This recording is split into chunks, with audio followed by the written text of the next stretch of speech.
بسم اللہ الرحمن الرحیم۔ صلیبیوں نے یہ فیصلہ کر لیا تھا کہ وہ کرک میں بیٹھے بیٹھے صلاح الدین ایوبی کا انتظار نہیں کریں گے۔ انہوں نے فوج کو تقسیم کرنا شروع کر دیا۔ فرانس کی فوج کو انہوں نے سلطان ایوبی کی فوج کو راستے میں روکنے کے لیے تیاری کا حکم دیا۔ ریمانڈ کی فوج مسلمانوں کی فوج پر عقب سے حملے کے لیے مقرر ہوئی۔ کرک کے قلعے کے دفاع کے لیے جرمنی کی فوج تھی، جس کے ساتھ فرانس اور انگلستان کے کچھ دستے تھے۔ انہیں جاسوسوں نے بتا دیا تھا کہ سلطان ایوبی نئی فوج تیار کر رہا ہے۔ صلیبی حکمرانوں نے اس اقدام کا جائزہ لیا کہ وہ صلاح الدین ایوبی کی ٹریننگ کیمپ پر حملہ کر کے پیچھے ہٹائیں گے، لیکن ان کی انٹیلیجنس نے اس تجویز کی مخالفت کی۔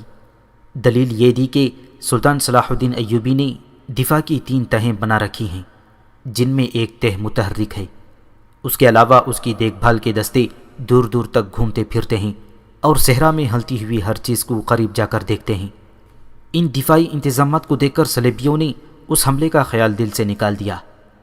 ایک امریکی مصنف اینٹنی ویسٹ نے متعدد مورخوں کے حوالوں سے لکھا ہے کہ صلیبیوں کے پاس سلطان صلاح الدین ایوبی کی نسبت 4 گنا فوج تھی، جس میں زرہ پوش پیادہ اور سوار دستوں کی بہتات تھی۔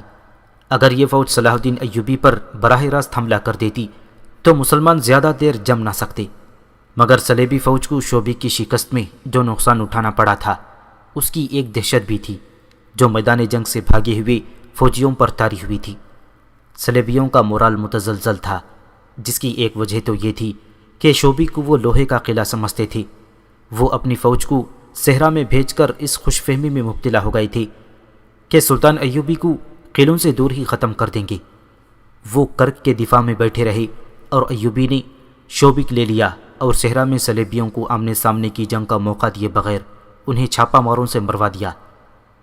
اس کی آگ کی ہانڈیوں نے گھوڑوں اور اونٹوں کو اتنا دہشت زدہ کیا تھا کہ خاصے عرصے تک جانور معمولی سی آگ دیکھ کر بھی بدک جاتے تھے۔ اینٹنی ویسٹ نے یہ ثبوت بھی مہیا کیا ہے کہ صلیبی فوج مختلف بادشاہوں اور ملکوں کی مرکب تھی، جو بظاہر متحد تھی، لیکن یہ اتحاد برائے نام تھا، کیونکہ ہر بادشاہ اور اس کی فوج کا اعلیٰ کمانڈر ملک گیری اور بادشاہی کی توسیع کا خواہش مند تھا۔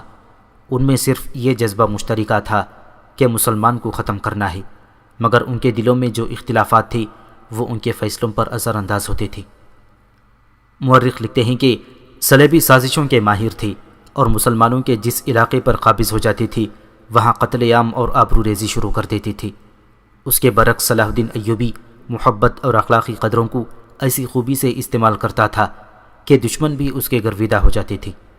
اس کے علاوہ اس نے اپنی فوج میں یہ خوبی پیدا کر دی تھی کہ 10 سپاہیوں کا چھاپا مار دستہ 1000 نفری کی فوجی کیمپ کو تہس نہس کر کے غائب ہو جاتا تھا۔ یہ لوگ جان قربان کرنے کو معمولی سی قربانی سمجھتے تھے۔ سلطان صلاح الدین ایوبی جس انداز سے میدانی جنگ میں تھوڑی سی فوج کو ترتیب دیتا تھا، وہ بڑی سی بڑی فوج کو بھی بے بس کر دیتی تھی۔ شوبک اور کرک کے میدان میں بھی اس نے اسی جنگی دانشمندی کا مظاہرہ کیا تھا۔ صلیبیوں نے اس کا جائزہ لیا، اپنی فوج کی جسمانی اور جذباتی کیفیت دیکھی تو انہوں نے براہ راست حملے کا خیال چھوڑ دیا اور کوئی دوسرا ڈھنگ سوچ لیا، لیکن اس ڈھنگ کے متعلق بھی انہیں شک تھا۔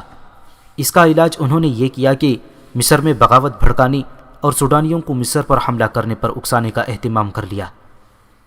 مصر کے نائب ناظم امور شہری مصلح الدین کی طرف سے انہیں امید افزا رپورٹیں مل رہی تھیں۔ وہاں ابھی یہ اطلاع نہیں پہنچی تھی کہ مصر کا ناظم مالیات خضر الحیات قتل ہو گیا ہے اور مصلح الدین پکڑا گیا ہے۔ کرک تک یہ اطلاع پہنچنے کے لیے کم از کم 15 دن درکار تھے، کیونکہ راستے میں سلطان صلاح الدین ایوبی کی فوج تھی۔ قاصد بہت دور کا چکر کاٹ کر اور قدم پھونک پھونک کر کرک جا سکتے تھے۔ بہت دنوں کا چلا ہوا ایک قاصد اس رات وہاں پہنچا جس رات فاطمہ اغوا ہوئی تھی۔ اس نے رپورٹ دی کہ بغاوت کے لیے فضا سازگار ہے، لیکن سوڈانی ابھی حملے کے لیے تیار نہیں ہیں۔ ان کے ہاں گھوڑوں کی کمی ہے، ان کے پاس اونٹ زیادہ ہیں۔ انہیں کم و بیش 500 اچھے گھوڑوں کی ضرورت ہے، اتنی ہی زینیں درکار ہیں۔ فرانسیسی فوج کے کمانڈر نے کہا کہ 500 گھوڑے فوراً روانہ کر دیے جائیں اور ان کے ساتھ صلیبی فوج کے 5-7 افسروں کو بھی بھیج دیا جائے جو سوڈانیوں کی جنگی اہلیت اور کیفیت کا جائزہ لے کر حملہ کرائیں۔ صلیبیوں کے پاس گھوڑوں کی کمی تھی۔ انہوں نے کرک میں اعلان کر دیا کہ مصر پر حملے کے لیے 500 گھوڑوں کی فوری ضرورت ہے۔ عیسائی باشندوں نے 3-4 دنوں میں گھوڑے مہیا کر دیے، جو ایسے راستے سے روانہ کر دیے گئے جس کے متعلق یقین تھا کہ پکڑے نہیں جائیں گے۔ ان کا رہنما وہی جاسوس تھا جو گھوڑے مانگنے آیا تھا۔ وہ سوڈانی تھا اور 3 سال سے جاسوسی کر رہا تھا۔ ان گھوڑوں کے ساتھ 8 صلیبی فوج کے افسر تھے جنہیں سوڈانی حملے کی قیادت کرنی تھی۔ انہیں یقین دلایا گیا تھا کہ سلطان صلاح الدین ایوبی کی فوج کو یہاں سے نکلنے نہیں دیا جائے گا۔ سلطان صلاح الدین ایوبی کو صرف یہ معلوم تھا کہ مصر کے حالات ٹھیک نہیں ہیں، لیکن اسے یہ معلوم نہیں تھا کہ حالات آتش فشاں پہاڑ بن چکے ہیں، وہ پھٹنے والا ہے۔ علی بن سفیان نے اسے یہ تسلی دے رکھی تھی کہ اس نے جاسوسی کا جو جال بچھایا ہے وہ خطروں سے قبل از وقت خبردار کر دے گا۔ انہیں خضر الحیات کے قتل اور مصلح الدین کی گرفتاری کا بھی علم نہیں تھا۔ غیاث بلبیس کو مشورہ دیا گیا تھا کہ وہ سلطان صلاح الدین ایوبی کو اطلاع بھجوا دے، لیکن اس نے یہ کہہ کر اس مشورے پر عمل نہیں کیا تھا کہ تفتیش مکمل کر کے اصل صورتحال سے سلطان ایوبی کو آگاہ کرے گا۔ فاطمہ کو گشتی دستے کے کمانڈر نے رات الگ خیمے میں رکھا ہوا تھا۔ شہر کا دھندلکا ابھی صاف نہیں ہوا تھا۔ اب اسے اور تینوں نقاب پوشوں کو 8 محافظوں کے ساتھ قاہرہ کے لیے روانہ کر دیا گیا۔ یہ قافلہ سورج غروب ہونے کے بعد قاہرہ پہنچا اور سیدھا کوتوالی گیا۔ غیاث بلبیس اس واردات کی تفتیش میں مصروف تھا۔ اس وقت وہ تہخانے میں تھا۔ اس نے مصلح الدین کی گھر کی تلاشی لی اور وہاں سے اس کی داشتہ کو برآمد کیا تھا۔ وہ اپنے آپ کو ازبک مسلمان بتاتی تھی۔ اس نے بلبیس کو گمراہ کرنے کی بہت کوشش کی۔ اس کے جواب میں بلبیس نے اسے اس کوٹری کی جھلک دکھائی جہاں بڑے بڑے سخت جان مرد بھی سینے کے راز اگل دیا کرتے تھے۔ لڑکی نے اعتراف کر لیا کہ وہ یروشلم سے آئی ہے اور عیسائی ہے۔ اس نے اعتراف کے ساتھ بلبیس کو اپنے جسم اور دولت کے لالچ دینے شروع کر دیے۔ بلبیس نے مصلح الدین کی گھر کی تلاشی میں جو دولت برآمد کی تھی اس نے اس کا دماغ ہلا دیا تھا۔ وہ سمجھ گیا تھا کہ مصلح الدین کیوں صلیبیوں کے جال میں پھنس گیا تھا۔ خود لڑکی اس قدر پرکشش اور چرب زبان تھی کہ اسے ٹھکرانے کے لیے پتھر دل کی ضرورت تھی۔ بلبیس نے اپنا ایمان ٹھکانے رکھا۔ اس نے دیکھ لیا تھا کہ یہ تو کوئی بہت بڑی سازش تھی جس کی کڑیاں یروشلم سے جا ملتی ہیں۔ اس نے لڑکی سے کہا کہ وہ ہر ایک بات بتا دے۔ لڑکی نے جواب دیا، میں جو کچھ بتا سکتی تھی بتا دیا ہے، اس سے آگے کچھ بتاؤں گی تو یہ سلیب کے ساتھ دھوکہ ہوگا۔ میں سلیب پر ہاتھ رکھ کر حلف اٹھا چکی ہوں کہ میں اپنے فرض کی ادائیگی میں جان دے دوں گی۔ میرے ساتھ جو بھی سلوک کرنا چاہو کر لو، کچھ نہیں بتاؤں گی۔ اگر مجھے آزاد کر کے یروشلم یا کرک پہنچا دو گی تو منہ مانگی قیمت تمہارے قدموں میں رکھ دی جائے گی۔ مصلح الدین تمہاری قید میں ہے، اس سے پوچھ لو، وہ تمہارا بھائی ہے، شاید کچھ بتا دے۔ بلبیس نے اس سے مزید کچھ بھی نہ پوچھا۔ وہ مصلح الدین کے پاس چلا گیا۔ مصلح الدین بڑی بری حالت میں تھا۔ اسے چھت کے ساتھ اس طرح لٹکا دیا گیا تھا کہ رسا کلائیوں پر بندھا تھا اور اس کے پاؤں فرش سے اوپر تھی۔ بلبیس نے جاتے ہی اس سے پوچھا، مصلح دوست، جو پوچھتا ہوں بتا دو، تمہاری بیوی کہاں ہے اور اسے کس نے اغوا کرایا ہے؟ اب تمہیں کچھ اور باتیں بھی بتانی پڑیں گی۔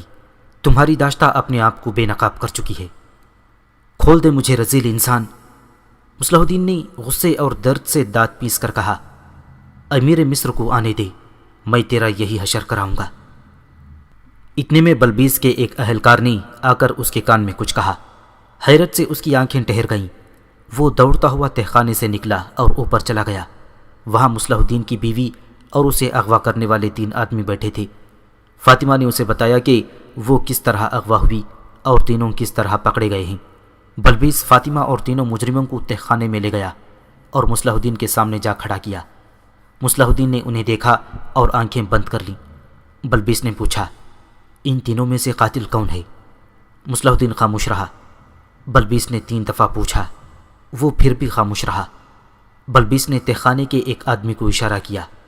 وہ آدمی آگے آیا اور مصلح الدین کی کمر کے گرد بازو ڈال کر اس کے ساتھ لٹک گیا۔ اس آدمی کا وزن مصلح الدین کی کلائیاں کاٹنے لگا جو رسے سے بندھی ہوئی تھیں۔ اس نے درد سے چیختے ہوئے کہا، درمیان والا۔ بلبیس تینوں کو الگ لے گیا اور انہیں کہا کہ وہ بتا دیں کہ وہ کون ہیں اور یہ سارا سلسلہ کیا ہے، ورنہ وہ یہاں سے زندہ نہیں نکل سکیں گے۔ انہوں نے آپس میں مشورہ کیا اور بولنے پر رضامند ہو گئے۔ بلبیس نے انہیں الگ الگ کر دیا اور فاطمہ کو اوپر لے گیا۔ فاطمہ نے اسے وہی بات سنائی جو سنائی جا چکی تھی۔ اس نے اپنے متعلق یہ بتایا کہ اس کی ماں سوڈانی اور باپ مصری ہے۔ 3 سال گزرے وہ اپنے باپ کے ساتھ مصر آئی تھی۔ مصلح الدین نے اسے دیکھ لیا اور اس کے باپ کے پاس آدمی بھیجے۔ اسے یہ معلوم نہیں کہ رقم کتنی طے ہوئی۔ باپ اسے مصلح الدین کے گھر چھوڑ گیا اور ایک تھیلی لے کر چلا گیا۔ مصلح الدین نے ایک عالم اور چند ایک آدمیوں کو بلا کر باقاعدہ نکاح پڑھوایا اور وہ اس کی بیوی بن گئی۔ وہ اس کے ساتھ بہت محبت کرتا تھا۔ محبت فاطمہ کی کمزوری تھی۔ باپ سے اسے محبت اور شفقت نہیں ملی تھی۔ اسے شک تھا کہ باپ اسے یہاں بیچنے کے لیے ہی لایا تھا۔ مصلح الدین کے خلاف اسے کبھی بھی شک نہیں ہوا تھا۔ وہ اتنا برا آدمی ہے۔ وہ شراب نہیں پیتا تھا۔ اس کی باہر کی سرگرمیوں کے متعلق فاطمہ کو کچھ بھی معلوم نہ تھا۔ صلاح الدین ایوبی نے شوبی کی طرف کوچ کیا تو اس کے فوراً بعد مصلح الدین میں ایک تبدیلی آئی۔ وہ رات بہت دیر تک باہر رہنے لگا تھا۔ ایک رات فاطمہ نے دیکھا کہ وہ شراب پی کر آیا ہے۔ فاطمہ کا باپ شرابی تھا۔ وہ شراب کی بو اور شرابی کو پہچان سکتی تھی۔ اس نے مصلح الدین کی محبت کی خاطر یہ بھی برداشت کر لیا۔ پھر گھر میں رات کے وقت اجنبی سے آدمی آنے لگے۔ مصلح الدین نے ایک رات فاطمہ کو اشرفیوں کی 2 تھیلیاں اور سونے کے چند ایک ٹکڑے دکھا کر گھر میں رکھ لیے، اور ایک رات جب وہ شراب میں بدمست ہو کر آیا تو اس نے فاطمہ سے کہا، اگر مصر کا شمالی علاقہ جو بحر روم کے ساحل کے ساتھ ملتا ہے مجھے مل جائے تو تم پسند کرو گی، یا سوڈان کی سرحد کے ساتھ کا علاقہ، تم جو پسند کرو اس کی تم ملکہ ہوگی اور میں بادشاہ۔ فاطمہ اتنے اونچے دماغ کی لڑکی نہیں تھی کہ اس سلسلے میں اس سے کچھ پوچھتی۔ وہ سمجھی کہ اس کا خاوند زیادہ شراب پی کر بہہ گیا ہے۔ ہوش میں وہ ایسی باتیں نہیں کرتا تھا۔ پھر ایک روز ایک بڑی حسین لڑکی اس کے گھر لائی گئی۔ ساتھ 2 آدمی تھے۔ یہ لڑکی اس کے گھر میں ہی رہی۔ نکاح نہیں پڑھا گیا۔ اس لڑکی نے فاطمہ کو دوست بنانے کی بہت کوشش کی، لیکن اسے اس لڑکی سے نفرت ہو گئی۔ اس لڑکی نے اس سے اس کا خاوند چھین لیا تھا۔ اس کے بعد خضر الحیات کے قتل کا واقعہ ہوا۔ تینوں نقاب پوشوں نے پہلے بلبیس کو غلط باتیں بتانے کی کوشش کی، لیکن بلبیس انہیں راستے پر لے آیا۔ تینوں نے الگ الگ جو بیان دیے ان سے یہ انکشاف ہوا کہ تینوں حشیشین کے گروہ کے آدمی ہیں۔ انہیں صلیبیوں کی طرف سے مصلح الدین کے ساتھ لگایا گیا تھا۔ مصلح الدین کو بے شمار دولت اور ایک عیسائی لڑکی دی گئی تھی، اور یہ وعدہ کہ صلاح الدین ایوبی کے خلاف بغاوت کامیاب کرا دے تو مصر کی سرحد کے ساتھ اسے ایک الگ ریاست بنا کر دی جائے گی، جس کی حکمرانی اس کے ہاتھ میں اور اس عیسائی لڑکی کے ہاتھ میں ہوگی۔ مصلح الدین نے اعلیٰ حکام کو اپنے ہاتھ میں لینا شروع کر دیا تھا، مگر خضر الحیات اس کے ہاتھ میں نہیں آ رہا تھا۔ مالیات اور بیت المال پر قبضہ ضروری تھا، جو خضر الحیات کی موجودگی میں ممکن نہ تھا۔ خزانے کا محافظ دستہ جانبازوں کا منتخب گروہ تھا۔ مصلح الدین خضر الحیات کو قتل کروا کے اس دستے کو تبدیل کرانا چاہتا تھا۔ اس میں باغی افراد رکھنے تھے اور 2 حشیشین۔ ان تینوں کے ذمے ہر اس حاکم کا قتل تھا جس کا فیصلہ مصلح الدین کو کرنا تھا۔ انہیں اس کام کی اجرت صلیبیوں کی طرف سے باقاعدہ مل رہی تھی۔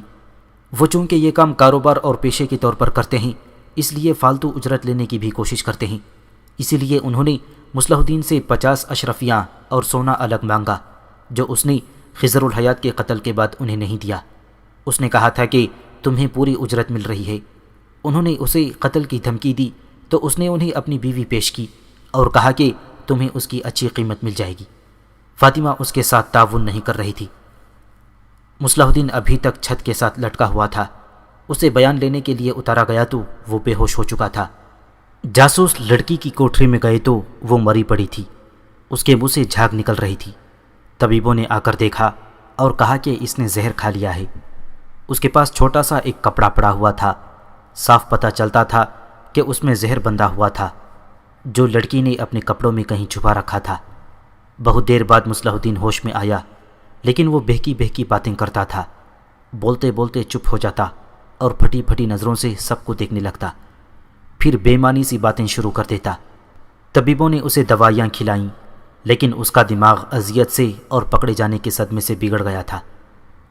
اسی رات غیاث بلبیس کے پاس ایک معزز شخصیت آئی۔ اس کا نام زین العابدین علی بن نجل وائز تھا۔ اس نے بلبیس سے کہا کہ اسے پتہ چلا ہے کہ کچھ جاسوس اور تخریب کار پکڑے گئے ہیں اور وہ بھی کچھ انکشاف کرنا چاہتا ہے۔ زین العابدین مذہب، سیاست اور معاشرت کے میدان کا بزرگ قائد تھا۔ وہ پیر و مرشد تو نہیں تھا، لیکن بڑے بڑے حاکم بھی اس کے مرید تھے۔ چھوٹے سے چھوٹا آدمی بھی اسے پیروں کی طرح مانتا تھا۔ اسے حاکموں اور معاشرت میں اونچی حیثیت کے دو چار افراد سے پتہ چلا تھا کہ سلطان صلاح الدین ایوبی اور اس کی فوج کی غیر حاضری سے دشمن فائدہ اٹھا رہا ہے، اور ایسی چابک دستی سے سازش اور بغاوت کا زہر پھیلا رہا ہے کہ کسی کو پکڑنا آسان نہیں۔ زین الدین نے غیاث بلبیس اور علی بن سفیان کے نائب حسن بن عبداللہ کو بتانے کے بجائے اپنے طور پر اس تخریب کاری کی جاسوسی شروع کر دی تھی۔ فوج کے چھوٹے بڑے افسر بھی اس کی محفل میں آتے تھے۔ اس نے ان سے بہت سی باتیں معلوم کر لی تھیں اور متعدد ذمہ دار افراد کے نام اور ان کی سرگرمیاں بھی معلوم کر لی تھیں۔ اس نے دراصل ذاتی طور پر تخریب کاری کے خلاف اپنا ایک گروہ تیار کر لیا تھا، جس نے نہایت نازک راز حاصل کر لیے تھے۔ ایک مصری وقائع نگار محمد فرید ابو حدید نے اپنی تصنیف سلطان صلاح الدین ایوبی میں سازش اور بغاوت کے انکشاف کا صحرا زین الدین علی کے سر باندھا ہے اور 3-4 مورخین کے حوالے دیے ہیں، لیکن اس دور کی جو تحریریں محفوظ ہیں ان سے پتہ چلتا ہے کہ محکمہ مالیات کے ناظم کے قتل سے صلیبیوں کی یہ سازش بے نقاب ہوئی تھی، جس کے اعلی کار وہ مسلمان تھے جن پر سلطان صلاح الدین ایوبی کو اعتماد تھا۔ بہرحال اس بزرگ شخصیت کی ذاتی کاوش اور اس کا جو حاصل تھا وہ قومی سطح کا ایک ایسا کارنامہ تھا جسے مورخین نے بجا طور پر خراج تحسین پیش کیا ہے۔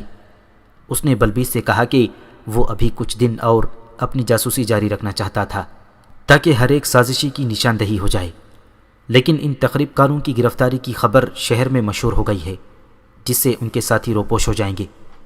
اس نے نام اور پتے وغیرہ بتا دیے، اپنے آدمی بھی بلبیس کے حوالے کر دیے۔ حسن بن عبداللہ کو بلا لیا گیا۔ حسن اور بلبیس نے فیصلہ کیا کہ سلطان صلاح الدین ایوبی کو فوری طور پر اطلاع دے دی جائے۔ اس کے لیے زین الدین کو ہی منتخب کیا گیا اور اسی روز اسے 12 سواروں کے محافظ دستے کے ساتھ شوبک روانہ کر دیا گیا۔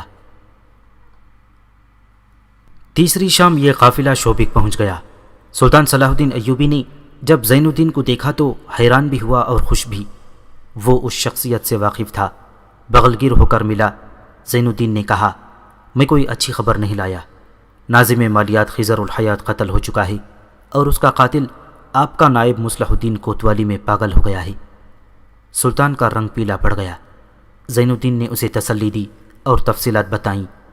اس فوج کے متعلق جو مصر میں تھی، اس نے بتایا کہ اس میں بے اطمینانی پھیلا دی گئی ہے۔ اس قسم کی افواہیں پھیلائی گئی ہیں کہ شوبک کو سر کرنے والی فوج کو سونے چاندی سے مالا مال کر دیا گیا ہے اور اسے عیسائی لڑکیاں بھی دی گئی ہیں۔ مصر والی فوج میں یہ دہشت بھی پیدا کر دی گئی ہے کہ سوڈانیوں کا بہت بڑا لشکر مصر پر حملہ کرنے والا ہے، جسے مصر کی یہ تھوڑی سی فوج روک نہیں سکے گی۔ اس فوج کے ہر ایک سپاہی کو قتل کر دیا جائے گا، اور صلاح الدین ایوبی چاہتا یہی ہے کہ یہ فوج قتل ہو جائے۔ اس کے علاوہ یہ افواہ بھی پھیلائی گئی ہے کہ سلطان صلاح الدین ایوبی محاذ پر شدید زخمی ہو گیا ہے، شاید زندہ نہیں رہے گا۔ اس کے کمانڈر وہاں منمانی کر رہے ہیں۔ زین الدین نے بتایا کہ سلطان صلاح الدین ایوبی کے زخمی ہونے کی خبر پر یقین کر لیا گیا ہے، اس لیے مصلح الدین جیسے حاکم مصر کو صلیبیوں کی مدد سے چھوٹے چھوٹے ٹکڑوں میں تقسیم کرنے اور اپنی اپنی خود مختار ریاستوں کے قیام کے انتظامات کر رہے ہیں۔ سلطان ایوبی نے وقت ضائع کیے بغیر برق رفتار قاصد بلایا اور نور الدین زنگی کے نام ایک پیغام میں مصر کے یہ سارے حالات لکھے اور اس سے فوجی مدد مانگی۔ اس نے لکھا کہ میں یہاں رہتا ہوں تو مصر ہاتھ سے جاتا ہے، چلا جاتا ہوں تو شوبک کی فتح شکست میں بدل جائے گی۔ لیا ہوا علاقہ کسی قیمت پر واپس نہیں دیا جائے گا۔ میں ابھی فیصلہ نہیں کر سکا کہ یہاں رہوں یا مصر چلا جاؤں۔ اس نے قاصد سے کہا کہ وہ دن اور رات گھوڑا بھگاتا رہے، گھوڑا تھک جائے تو جو کوئی سوار سامنے آئے اس سے گھوڑا بدل لے، کوئی انکار کرے تو اسے قتل کر دے، رفتار کم نہ ہو، اور اسے یہ ہدایت بھی دی کہ اگر وہ دشمن کے گھیرے میں آ جائے تو نکلنے کی کوشش کرے، اور اگر پکڑا جائے تو پیغام منہ میں ڈال کر نکل لے، دشمن کے ہاتھ پیغام نہ لگے۔ قاصد روانہ ہو گیا۔ سلطان صلاح الدین ایوبی نے ایسا ہی ایک اور قاصد بلایا اور اسے اپنے بھائی تقی الدین کے نام پیغام لکھ کر اسے وہی ہدایات دیں جو پہلے قاصد کو دی تھیں۔ اس پیغام میں اس نے بھائی کو لکھا کہ تمہارے پاس جو کچھ بھی ہے، جتنے لڑاکا آدمی اکٹھے کر سکتے ہو، گھوڑوں پر سوار ہو جاؤ اور قاہرہ پہنچو۔ راستے میں بلا ضرورت رکنا نہیں۔ مجھے معلوم نہیں کہ میں تمہیں کہاں ملوں گا بھی یا نہیں۔ اگر قاہرہ میں ہماری ملاقات نہ ہو سکی اور اگر میں زندہ نہ ہوا تو امارت مصر سنبھال لینا۔ مصر بغداد کی خلافت کی مملکت ہے اور خدائے ذوالجلال نے اس مملکت کی ذمہ داری ایوبی خاندان کو سونپی ہے۔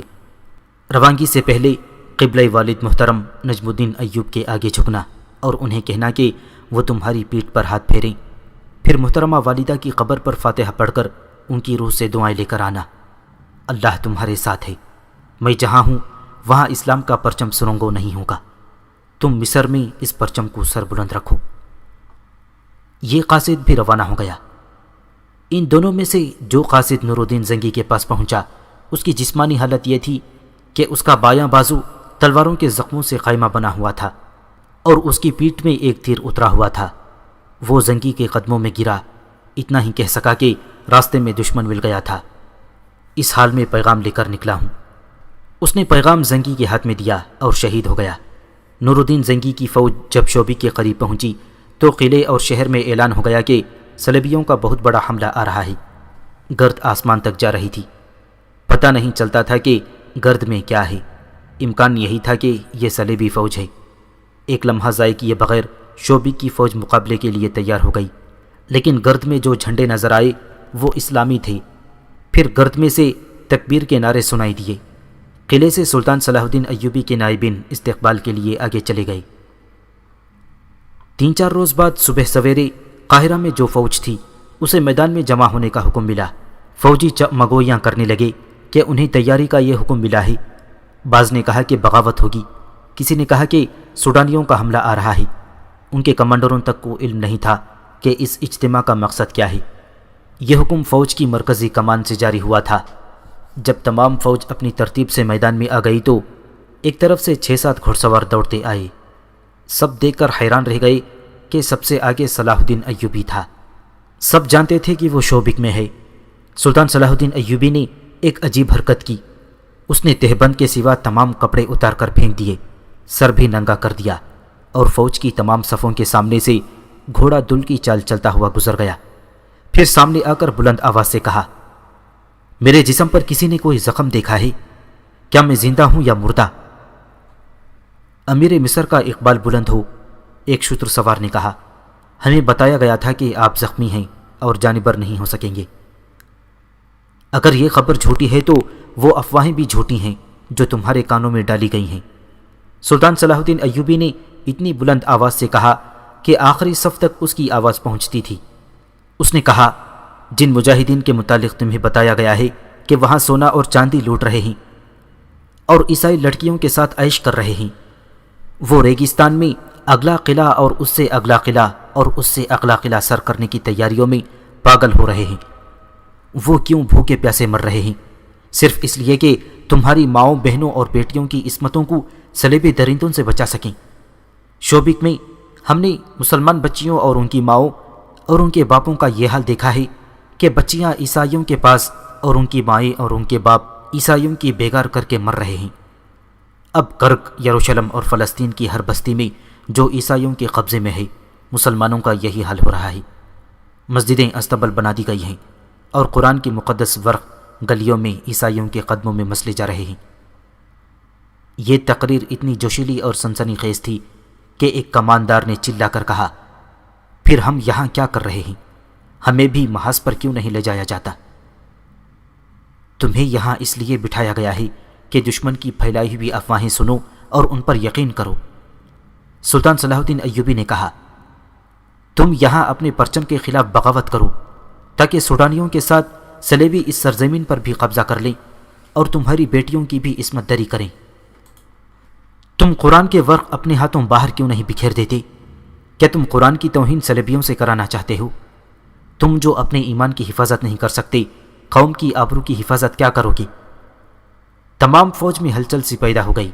سلطان صلاح الدین ایوبی نے کہا، تمہیں چند ایک کماندار نظر نہیں آ رہے، وہ میں تمہیں دکھاتا ہوں۔ اس نے اشارہ کیا تو ایک طرف سے 10-11 آدمی گردنوں میں رسیاں پڑی ہوئی اور ہاتھ پیٹھ پیچھے بندھے ہوئے آگے لائے گئے۔ انہیں صفوں کے آگے سے گزارا گیا۔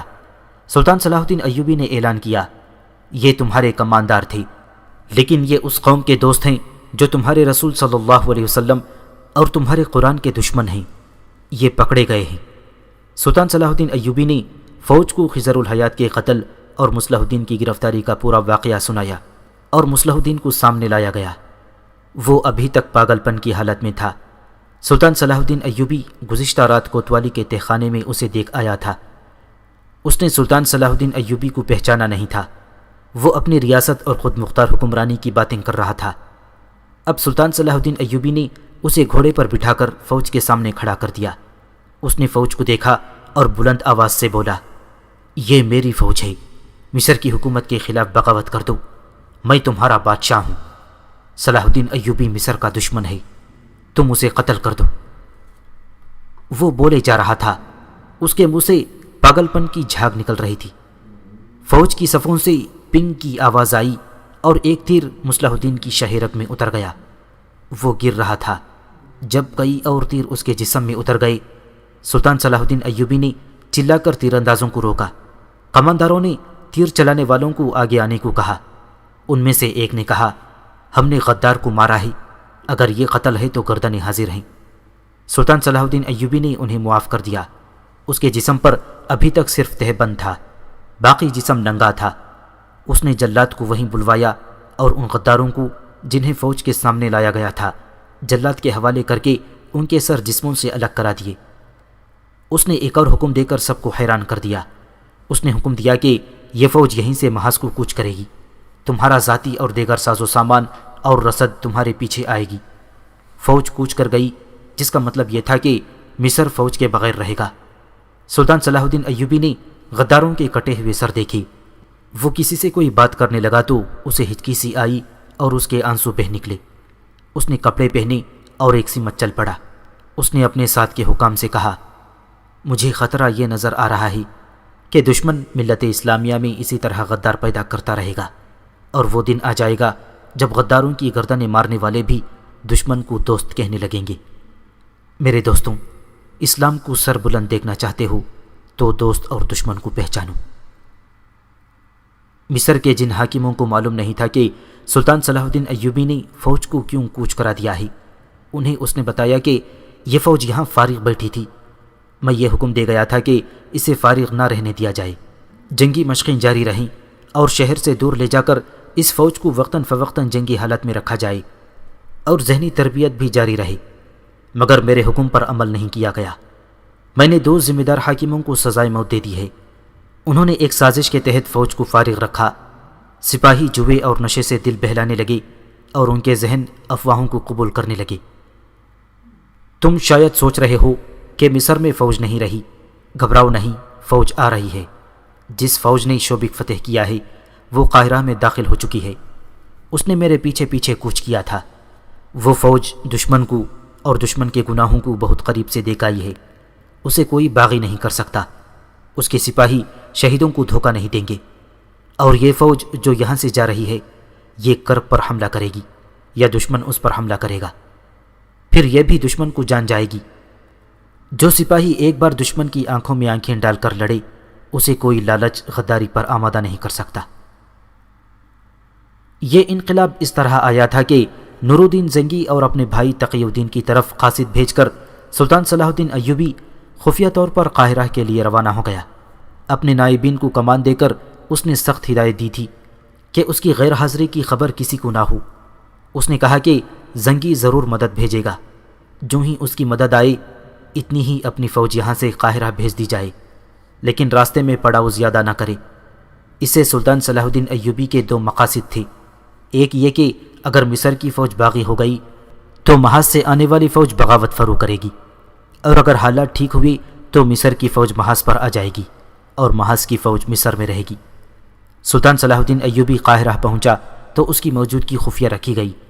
رات ہی رات اس نے زین الدین کی نشاندہی کے مطابق تمام غداروں کو سوتے میں پکڑوایا، کئی اور جگہوں پر چھاپے مروائے۔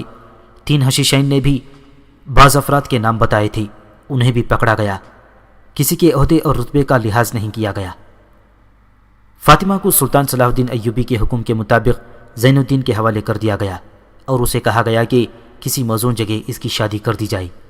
اب سلطان صلاح الدین ایوبی تقی الدین کا انتظار کرنے لگا۔ اسے 3 دن انتظار کرنا پڑا۔ تقی الدین کم و بیش 200 سواروں کے ساتھ آ گیا۔ سلطان ایوبی نے اسے مصر کے حالات اور واقعات اور آئندہ لائحہ عمل بتا کر قائم مقام امیر مصر مقرر کر دیا اور یہ اجازت بھی دے دی کہ وہ سوڈان پر نظر رکھے اور جب ضرورت سمجھے حملہ کر دے۔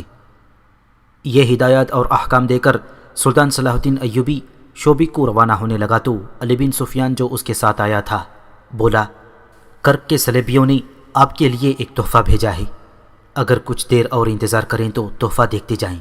علی بن سفیان سلطان صلاح الدین ایوبی کو حیرت میں چھوڑ کر باہر نکل گیا۔ اس نے سلطان ایوبی کو باہر چلنے کو کہا۔ سلطان صلاح الدین ایوبی گھوڑے پر سوار ہو کر علی بن سفیان کے ساتھ چلا گیا۔ تھوڑی ہی دور میدان میں 500 گھوڑے کھڑے تھے، ہر گھوڑے پر زین تھی۔ ان گھوڑوں سے ذرا پرے 7-8 صلیبی رسیوں سے بندھے ہوئے کھڑے تھے اور اپنی فوج کا ایک سرحدی دستہ بھی مستعد کھڑا تھا۔ سلطان ایوبی نے پوچھا کہ یہ گھوڑے کہاں سے آئے ہیں؟ علی بن سفیان نے ایک آدمی کو بلا کر سلطان کے سامنے کھڑا کر دیا اور کہا، یہ میرا جاسوس ہے، یہ 3 سال سے صلیبیوں کے لیے جاسوسی کر رہا ہے، یہ صلیبیوں اور سوڈانیوں کے درمیان رابطے کا کام کرتا ہے۔ وہ اسے اپنا جاسوس سمجھتے ہیں لیکن یہ میرا جاسوس ہے۔ یہ کرک گیا تھا اور صلیبی بادشاہوں کو سوڈانیوں کا یہ پیغام دیا تھا کہ انہیں 500 گھوڑوں اور زینوں کی ضرورت ہے۔ انہوں نے گھوڑے دے کر اپنے یہ فوجی افسر بھی بھیج دیے۔ یہ اس سوڈانی فوج کی قیادت کرنے جا رہے تھے جسے مصر پر حملے کے لیے تیار کیا جا رہا تھا۔ میرا شیر انہیں شمال کی طرف سے گھما کر ایک پھندے میں لے آیا اور اپنے اس سرحدی دستے کو بلایا، اپنی شناخت بتائی اور یہ دستہ 500 گھوڑوں اور ان صلیبی فوجی افسروں کو قاہرہ ہانک لایا۔ صلیبی افسروں کو معلومات حاصل کرنے کے لیے علی بن سفیان نے اپنے نائب حسن بن عبداللہ کے حوالے کر دیا اور خود سلطان صلاح الدین ایوبی کے ساتھ شوبک کو روانہ ہو گیا۔ قسط نمبر 2، کھنڈروں کی آواز۔ سازش اور غداری کے مجرموں کا خون قاہرہ کی ریت نے ابھی اپنے اندر جذب نہیں کیا تھا کہ سلطان صلاح الدین ایوبی کا بھائی تقی الدین اس کے بلاوے پر 200 منتخب سواروں کے ساتھ قاہرہ پہنچ گیا۔ سازش کے مجرموں کی گردنیں کاٹی جا چکی تھیں اور یوں نظر آتا تھا جیسے قاہرہ کی ریت ان مرے ہوئے مسلمانوں کا خون اپنے اندر جذب کرنے سے گریز کر رہی ہے، جو صلیبیوں کے ساتھ مل کر سلطنت اسلامیہ کے پرچم کو سرنگوں کرنے کی کوششوں میں مصروف تھے۔ سلطان صلاح الدین ایوبی نے ان سب کی لاشیں دیکھیں۔ ان کے کٹے ہوئے سر ان کے بے جان جسموں کے سینوں پر رکھ دیے گئے تھے۔ صرف ایک لاش تھی جو سب سے بڑے غدار کی تھی اور جس پر سلطان صلاح الدین ایوبی کو کلی طور پر اعتماد تھا۔ اس لاش کا سر اس کے ساتھ ہی تھا۔ ایک تیر اس کی شہرگ میں داخل ہو کر دوسری طرف نکلا ہوا تھا۔ یہ قاہرہ کا نائب مصلح الدین تھا۔ فوج کے سامنے جب اس کا جرم سنایا جا رہا تھا تو ایک جوشیلے اور محب اسلام سپاہی نے کمان میں تیر ڈال کر مصلح الدین کی شہرگ سے پار کر دیا تھا۔ سلطان صلاح الدین ایوبی نے سپاہی کی اس غیر قانونی حرکت کو، جو ڈسپلن کے خلاف تھی، صرف اس لیے نظر انداز کر کے معاف کر دیا تھا کہ کوئی بھی صاحب ایمان اسلام کے خلاف غداری برداشت نہیں کر سکتا۔ سلطان صلاح الدین ایوبی نے ہی اپنی فوج میں ایمان کی یہ قوت پیدا کی تھی۔ ان لاشوں کو دیکھ کر سلطان ایوبی کے چہرے پر ایسی خوشی کی ہلکی سی بھی جھلک نہیں تھی کہ اس کی صفوں اور نظام حکومت میں سے اتنے زیادہ غدار اور سازشی پکڑے گئے اور انہیں سزائے موت دے دی گئی ہے۔ اس کے چہرے پر اداسی اور آنکھیں گہری سرخ تھیں، جیسے وہ آنسو روکنے کی کوشش کر رہا تھا۔ غصہ تو تھا ہی، جس کا اظہار اس نے ان الفاظ میں کیا، ان میں سے کسی کا جنازہ نہیں پڑھایا جائے گا، ان کی لاشیں ان کے رشتہ داروں کو نہیں دی جائیں گی تاکہ انہیں کفن نہ پہنائے جائیں۔ رات کے اندھیرے میں انہیں ایک ہی گہرے گڑھے میں پھینک کر مٹی ڈال دو اور زمین ہموار کر دو، اس دنیا میں ان کا نشان بھی باقی نہ رہے۔ امیر محترم، سلطان ایوبی کے ایک رفیق اور معتمد خاص قاضی بہاؤالدین شداد نے سلطان صلاح الدین ایوبی سے کہا، کوتوال اور شاہدوں کے بیان اور قاضی کا فیصلہ تحریر میں لا کر دستاویز میں محفوظ کر لینا ضروری ہے تاکہ یہ اعتراض نہ رہے کہ یہ فیصلہ صرف ایک فرد کا تھا۔ آپ کا فیصلہ برحق ہے، انصاف کر دیا گیا ہے، مگر قانون کا تقاضا کچھ اور ہے۔ کیا قرآن نے یہ حکم دیا ہے کہ دین الہی کی جڑیں کفار کے ساتھ مل کر کاٹنے والے کو یہ حق دیا جائے کہ وہ قانون کے سامنے کھڑا ہو کر دینداروں اور اللہ رسول صلی اللہ علیہ وسلم کی عظمت کے پاسبانوں کو جھوٹا ثابت کرے۔ سلطان صلاح الدین ایوبی نے ایسے تحمل سے کہا جس میں ایک دیندار مسلمان کا عتاب صاف جھلک رہا تھا۔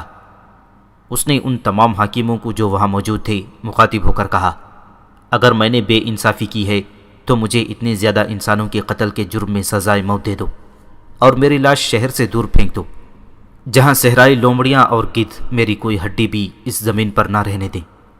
لیکن میرے رفیقوں، مجھے سزا دینے سے پہلے قرآن پاک الف لام میم سے والناس تک پڑھ لینا۔ اگر قرآن مجھے سزا دیتا ہے تو میری گردن حاضر ہے۔ بے انصافی نہیں ہوئی سالار اعظم، کسی اور نے کہا۔ قاضی شہداد کا مقصد یہ ہے کہ قانون کی بے حرمتی نہ ہو۔ میں سمجھ گیا ہوں، سلطان ایوبی نے کہا، ان کا مقصد آئینے کی طرح صاف ہے۔ میں آپ سب کو صرف یہ بتانا چاہتا ہوں کہ حاکم وقت ذاتی طور پر جانتا ہے کہ جسے غداری کے جرم میں اس کے سامنے لایا گیا ہے وہ غداری کا مجرم ہے، تو حاکم وقت پر یہ فرض عائد ہوتا ہے کہ وہ شہادتوں اور قانون کے دیگر جھمیلوں میں پڑے بغیر غدار کو وہی سزا دے جس کا وہ حقدار ہے۔ اگر وہ سزا دینے سے گریز کرتا، ڈرتا یا ہچکچاتا ہے تو وہ حاکم وقت خود بھی غدار ہے، یا کم از کم نااہل اور بے ایمان ضرور ہے۔ وہ ڈرتا ہے کہ قاضی کے سامنے جا کر مجرم اسے بھی مجرم کہہ دیں گے۔ میرا سینہ صاف ہے، مجھے غداروں کی صف میں کھڑا کر دو، خدا کا ہاتھ مجھے اس سے الگ کر دے گا۔ اگر تمہارے سینے رب کعبہ کے نور سے منور ہیں تو مجرموں کا سامنا کرنے سے مت ڈرو۔ تاہم میرے دوست بہاؤدین شداد نے جو مشورہ دیا ہے اس پر عمل کرو۔ کاغذات تیار کر کے محترم قاضی سے فیصلہ تحریر کرا لو۔ ظاہر ہے کہ یہ فیصلہ ان کا نہیں ہوگا۔ تحریر کر دیا جائے کہ امیر مصر جو افواج مصر کا سالار اعلیٰ بھی ہے، اس نے اپنے خصوصی اختیارات استعمال کرتے ہوئے ان مجرموں کو سزائے موت دی ہے جن کا جرم بلا شک و شبہ ثابت ہو گیا تھا۔ سلطان صلاح الدین ایوبی نے اپنے بھائی تقی الدین کی طرف دیکھا۔ وہ بڑے لمبے سفر سے آیا تھا، تھکا ہوا تھا۔ سلطان ایوبی نے اسے کہا، میں تمہارے چہرے پر تفکر اور تھکن دیکھ رہا ہوں، لیکن تم آرام نہیں کر سکو گے۔ تمہارا سفر ختم نہیں ہوا بلکہ اب شروع ہوا ہے۔ مجھے شوبک جلدی جانا ہے، تمہارے ساتھ کچھ ضروری باتیں کر کے جاؤں گا۔ جانے سے پہلے ایک حکم اور صادر فرما جائیے۔ ناظم شہر نے کہا، جنہیں سزائے موت دی گئی ہے ان کی بیواؤں اور بچوں کا کیا بنے گا؟ ان کے لیے بھی میرے اسی حکم پر عمل کرو جو میں ان سے پہلے غداروں کے اہل و عیال کے مطابق دے چکا ہوں۔ سلطان ایوبی نے جواب دیا، بیواؤں کے متعلق یہ چھان بین کر لو کہ اپنے خاوندوں کی طرح ان میں سے کسی کا تعلق دشمن کے ساتھ نہ ہو۔ ہمارے ہاں زن پرستی نے بھی غدار پیدا کیے ہیں۔ آپ نے دیکھ لیا ہے کہ صلیبیوں نے ہمارے بھائیوں کو خوبصورت لڑکیاں دے کر ان کے عوض ان کا ایمان خریدا ہے۔ ان میں سے جو بیوائیں نیک اور مومن ہیں ان کی شادیاں ان کی منشا کے مطابق کر دو۔ کسی پر اپنا فیصلہ ٹھوسنے کی کوشش نہ کرو۔ خیال رکھنا کہ کوئی عورت بے سہارا نہ رہے اور باعزت روٹی سے محروم نہ رہے اور اس میں محتاجی کا احساس پیدا نہ ہو۔ یہ بھی خیال رکھنا کہ ان کے کانوں میں کوئی یہ نہ پھونک دے کہ ان کے خاوندوں کو بے گناہ سزائے موت دے دی گئی ہے۔ انہیں ذہن نشین کرا دو کہ تم خوش قسمت ہو کہ ایسے گنہگار خاوندوں سے نجات مل گئی ہے، اور ان کے بچوں کی تعلیم و تربیت خصوصی انتظامات کے تحت کرو۔ تمام اخراجات بیت المال سے لو۔ غداروں کے بچے غدار نہیں ہوا کرتے بشرطے کہ ان کی تعلیم و تربیت صحیح ہو۔ یہ سب مسلمانوں کے بچے ہیں، ان کی تعلیم و تربیت ایسی ہو کہ ان میں محرومی کا احساس پیدا نہ ہو۔ کہیں ایسا نہ ہو کہ باپ کے گناہ کا کفارہ بچے کو ادا کرنا پڑے۔ سلطان ایوبی کو واپسی کی جلدی تھی۔ اسے فکر یہ تھا کہ اس کی غیر حاضری میں صلیبی کوئی جنگی کارروائی نہ کر دیں۔ نور الدین زنگی کی بھیجی ہوئی کمک تو وہاں کرک اور شوبک کے علاقے میں پہنچ چکی تھی۔ قاہرہ کی فوج ابھی ادھر جا رہی تھی، لیکن ان دونوں فوجوں کو اس علاقے سے روشناس کرانا تھا۔ اس نے اپنے دفتر میں جا کر اپنے بھائی تقی الدین، علی بن سفیان، اس کے نائب حسن بن عبداللہ، کوتوال غیاث بلبیس اور چند ایک نائبین اور حکام کو بلا لیا۔ وہ زیادہ تر ہدایت تقی الدین کو دینا چاہتا تھا۔ اس نے اجلاس میں اعلان کیا کہ اس کی غیر حاضری میں اس کا بھائی تقی الدین قائم مقام امیر مصر اور یہاں کی افواج کا سالار اعلیٰ ہوگا، اور اسے اتنے ہی اختیارات حاصل ہوں گے جو سلطان ایوبی کے اپنے تھے۔ تقی الدین، سلطان ایوبی نے اپنے بھائی سے کہا، آج سے دل سے نکال دو کہ تم میرے بھائی ہو۔ نااہلی، بددیانتی، کوتاہی، غداری یا سازش اور بے انصافی کا ارتکاب کرو گے تو اسی سزا کے مستحق سمجھے جاؤ گی جو شریعت کے قانون میں درج ہے۔ میں اپنی ذمہ داریوں کو اچھی طرح سمجھتا ہوں امیر مصر، تقی الدین نے کہا، اور ان خطروں سے بھی آگاہ ہوں جو مصر کو درپیش ہیں۔ صرف مصر کو نہیں، سلطان ایوبی نے کہا، یہ خطرے سلطنت اسلامیہ کو درپیش ہیں اور اسلام کے فروغ اور سلطنت کی توسیع کے لیے بہت بڑی رکاوٹ ہیں۔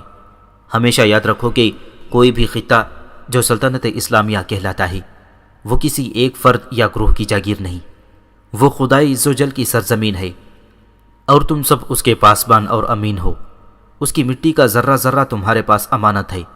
اس کی مٹی بھی جب اپنے کام میں لانا چاہو تو سوچ لو کہ تم کسی دوسرے انسان کا حق تو نہیں مار رہے، خدا کی امانت میں خیانت تو نہیں کر رہے۔ میری باتیں غور سے سن لو تقی الدین، اسلام کی سب سے بڑی بدنصیبی یہ ہے کہ اس کے پیروکاروں میں غداروں اور سازش پسندوں کی تعداد بہت زیادہ ہے۔ کسی قوم نے اتنے غدار پیدا نہیں کیے جتنے مسلمانوں نے کیے ہیں، یہاں تک کہ ہماری تاریخ جو جہاد اور اللہ کے نام پر جنگ و جدل کی قابل فخر تاریخ ہے، غداری کی بھی تاریخ بن گئی ہے، اور اپنی قوم کے خلاف سازش گیری ہماری روایت بن گئی ہے۔ علی بن سفیان سے پوچھو تقی، ہمارے وہ جاسوس جو صلیبیوں کے علاقوں میں سرگرم رہتے ہیں بتاتے ہیں کہ صلیبی حکمران، مذہبی پیشوا اور دانشور اسلام کی اس کمزوری سے واقف ہیں کہ مسلمان زن اور زر اور اقتدار کے لالچ میں اپنے مذہب، اپنے ملک اور اپنی قوم کا تختہ الٹ دینے سے بھی گریز نہیں کرتا۔ سلطان صلاح الدین ایوبی نے اجلاس کے شرکاء پر نگاہ دوڑائی اور کہا، ہمارے جاسوسوں نے ہمیں بتایا ہے کہ صلیبیوں نے اپنے جاسوسوں کو ذہن نشین کرا دیا ہے کہ مسلمان کی تاریخ جتنی فتوحات کی ہے اتنی ہی غداری کی تاریخ ہے۔ مسلمانوں نے اتنی فتوحات حاصل نہیں کی جتنے غدار پیدا کیے ہیں۔ رسول اکرم صلی اللہ علیہ وسلم کی وفات کے فوراً بعد مسلمان خلافت پر ایک دوسرے کے خلاف لڑنے کے لیے اٹھ کھڑے ہوئے۔ انہوں نے اقتدار کی خاطر ایک دوسرے کو قتل کیا۔ ایک خلیفہ یا امیر مقرر ہوا تو خلافت اور امارت کے دوسرے امیدواروں نے اس کے خلاف یہاں تک سازشیں کی کہ اسلام کے دشمنوں تک سے درپردہ مدد لی، اور جس کے ہاتھ میں خلافت اور امارت آ گئی اس نے ہر اس قائد کو قتل کرایا جس سے اقتدار کو خطرہ محسوس ہوا۔ قومی وقار ختم ہو گیا تھا اور ذاتی اقتدار رہ گیا، پھر تحفظ اسی کا ہوتا رہا۔ سلطنت کی توسیع ختم ہوئی، پھر سلطنت کا دفاع ختم ہوا، اور پھر سلطنت سکڑنے لگی۔ صلیبی ہماری اسی تاریخی کمزوری سے آگاہ ہیں کہ ہم لوگ ذاتی اقتدار کے تحفظ اور استحکام کے لیے سلطنت کا بہت بڑا حصہ بھی قربان کرنے کو تیار ہو جاتے ہیں۔ یہی ہماری تاریخ بنتی جا رہی ہے۔ تقی الدین اور میرے رفیقوں، میں جب ماضی پر نگاہ ڈالتا ہوں اور جب اپنے موجودہ دور میں غداروں کی بھرمار اور سازشوں کے جال کو دیکھتا ہوں تو یہ خطرہ محسوس کرتا ہوں کہ ایک وقت آئے گا کہ مسلمان تاریخ کی تحریروں کے ساتھ بھی غداری کریں گے۔ وہ قوم کی آنکھوں میں دھول جھونک کر لکھیں گے کہ وہ بہادر ہیں اور انہوں نے دشمن کو ناکون چنے چبوا دیے ہیں، مگر در پردہ وہ دشمن کو دوست بنائے رکھیں گے، اپنی شکستوں پر پردے ڈالے رکھیں گے۔ سلطنت اسلامیہ سکڑتی چلی جائے گی اور ہمارے خود ساختہ خلیفے اس کا الزام کسی اور پر تھوپیں گے۔ مسلمانوں کی ایک نسل ایسی آئے گی جس کے پاس صرف نعرہ رہ جائے گا، اسلام زندہ باد۔ وہ نسل اپنی تاریخ سے آگاہ نہیں ہوگی۔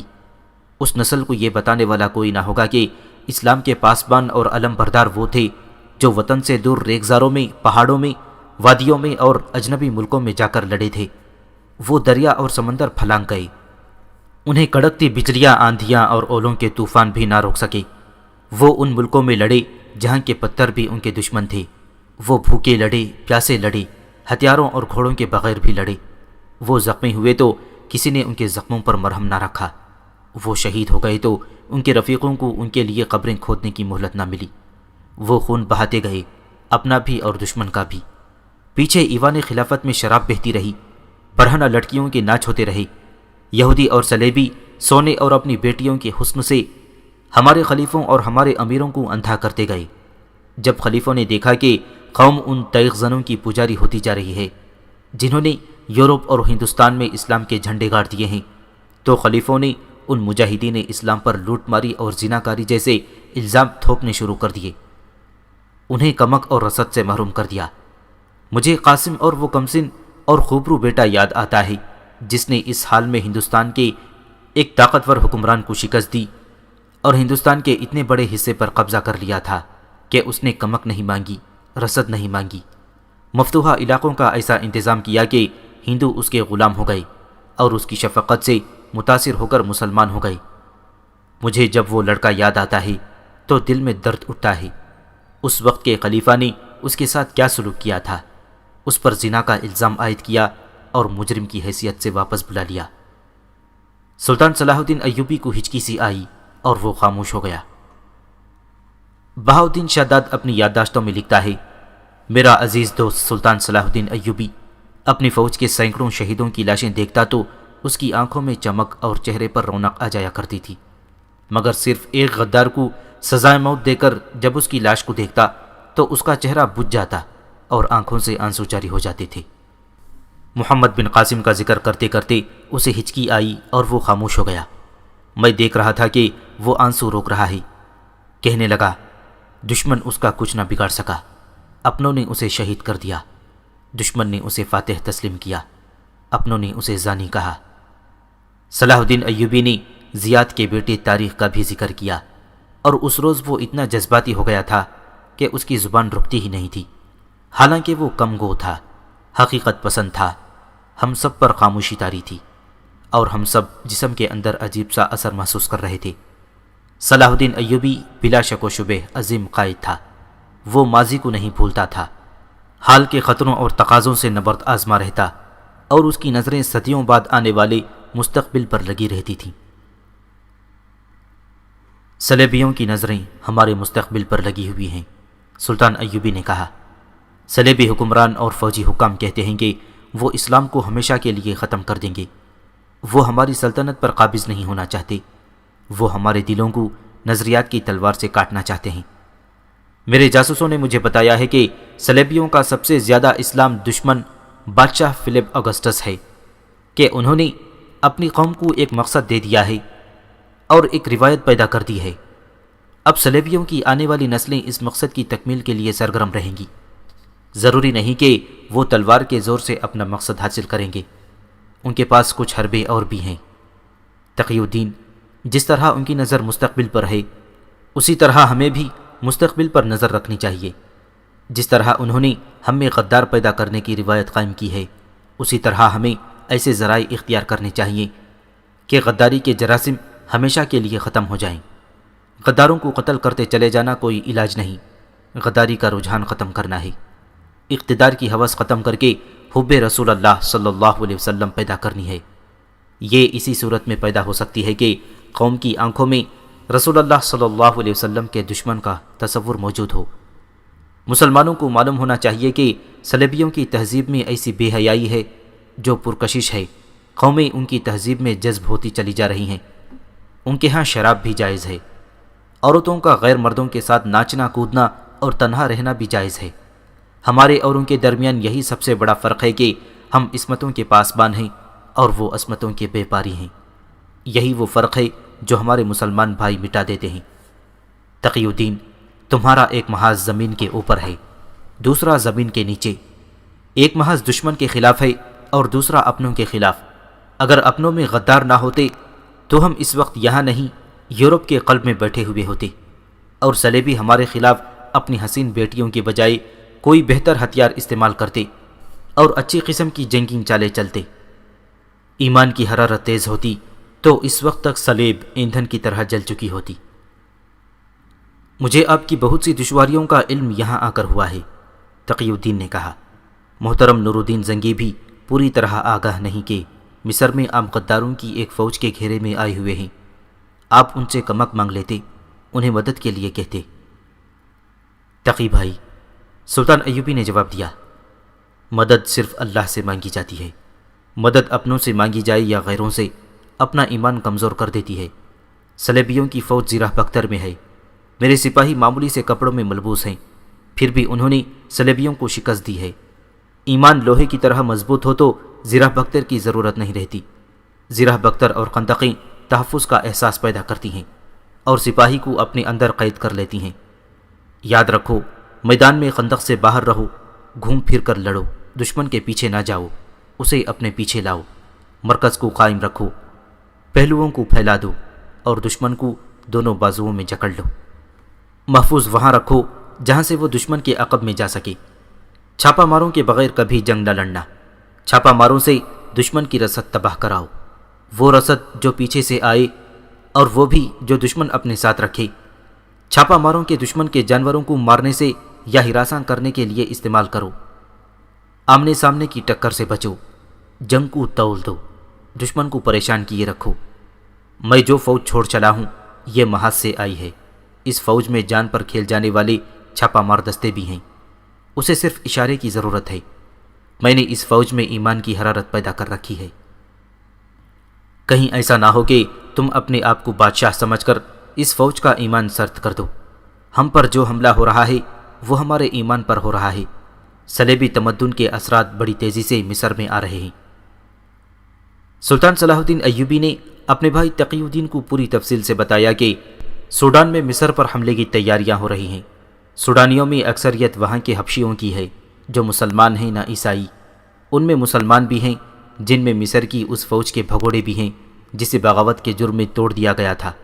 سلطان صلاح الدین ایوبی نے کہا، لیکن گھر بیٹھے دشمن کا انتظار نہ کرتے رہنا، جاسوس تمہیں خبریں دیتے رہیں گے۔ حسن بن عبداللہ تمہارے ساتھ ہے۔ جہاں محسوس کرو کہ دشمن کی تیاری مکمل ہو چکی ہے اور وہ اب حملے کے لیے اجتماع کر رہا ہے، تم وقت ضائع کیے بغیر حملہ کر دو اور دشمن کو تیاری کی حالت میں ہی ختم کر دو، لیکن پیچھے کے انتظامات مضبوط رکھنا، قوم کو محاذ کے حالات سے بے خبر نہ رکھنا۔ اگر خدا نخواستہ شکست ہو جائے تو اپنی غلطیوں اور کوتاہیوں کو تسلیم کر لینا اور قوم کو بتا دینا کہ شکست کے اسباب کیا تھے۔ جنگ قوم کے خون اور پیسے سے لڑی جاتی ہے، بیٹے قوم کے شہید اور اپاہج ہوتے ہیں، لہٰذا قوم کو اعتماد میں لینا ضروری ہے۔ جنگ کو بادشاہوں کا کھیل نہ سمجھنا، یہ ایک قومی مسئلہ ہے، اس میں قوم کو اپنے ساتھ رکھنا۔ میں نے جس فاطمی خلافت کو معزول کیا تھا اس کے حواری ہمارے خلاف سرگرم ہیں۔ معلوم ہوا ہے کہ انہوں نے در پردہ اپنا خلیفہ مقرر کر رکھا ہے۔ ان کا خلیفہ العازد تو مر گیا ہے، لیکن وہ خلافت کو اس امید پر زندہ رکھے ہوئے ہیں کہ سوڈانی مصر پر حملہ کریں گے، ہماری فوج بغاوت کرے گی اور صلیبی چپکے سے اندر آ کر فاطمی خلافت بحال کر دیں گے۔ فاطمیوں کو حسن بن صباح کے قاتل گروہ کی حمایت حاصل ہے۔ میں علی بن سفیان کو اپنے ساتھ لیے جا رہا ہوں، اس کا نائب حسن بن عبداللہ اور کوتوال غیاث بلبیس تمہارے ساتھ رہیں گے۔ یہ اس زمین دوز گروہ پر نظر رکھیں گے۔ فوج کی بھرتی تیز کر دو اور انہیں جنگی مشقیں کراتے رہو۔ تھوڑے ہی عرصے میں ہمیں اطلاعیں مل رہی ہیں کہ مصر کے جنوب مغربی علاقے سے فوج کے لیے بھرتی نہیں مل رہی۔ حسن بن عبداللہ نے کہا، یہ بھی معلوم ہوا ہے کہ وہاں کے لوگ فوج کے خلاف ہوتے جا رہے ہیں۔ معلوم کرایا ہے کہ باعث کیا ہے؟ علی بن سفیان نے پوچھا۔ میرے 2 مخبر اس علاقے میں قتل ہو چکے ہیں، حسن بن عبداللہ نے کہا۔ وہاں سے خبر لینا آسان نہیں، تاہم میں نے نئے مخبر بھیج دیے ہیں۔ میں اپنے ذرائع سے معلوم کر رہا ہوں، غیاث بلبیس نے کہا۔ مجھے شک ہے کہ اس وسیع علاقے کے لوگ نئے وہم میں مبتلا ہو گئے ہیں۔ یہ علاقہ دشوار گزار ہے، لوگ سخت جان ہیں لیکن عقیدوں کے ڈھیلے اور توہمات پرست ہیں۔ توہم پرستی بہت بڑی لعنت ہے، سلطان ایوبی نے کہا۔ اس علاقے پر نظر رکھو اور وہاں کے لوگوں کو توہمات سے بچاؤ۔ 3-4 روز بعد کرک کے قلعے میں بھی ایک اجلاس منعقد ہوا۔ وہ صلیبی حکمرانوں اور فوج کے اعلیٰ کمانڈروں کا اجلاس تھا۔ انہیں یہ تو معلوم تھا کہ سلطان صلاح الدین ایوبی فلسطین کا ایک قلعہ شوبک لے چکا ہے اور اب کرک پر حملہ کرے گا۔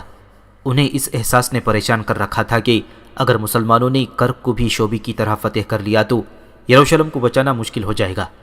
صلیبی جان گئے تھے کہ سلطان صلاح الدین ایوبی سنبھل کر آگے بڑھ رہا ہے۔ وہ ایک جگہ لیتا ہے، فوج کی کمی نئی بھرتی سے پوری کرتا ہے، اسے پوری فوج کے ساتھ ٹریننگ دیتا ہے، اور جب اسے یقین ہو جاتا ہے کہ وہ اگلی ٹکر لینے کے قابل ہو گیا ہے تو آگے بڑھتا ہے۔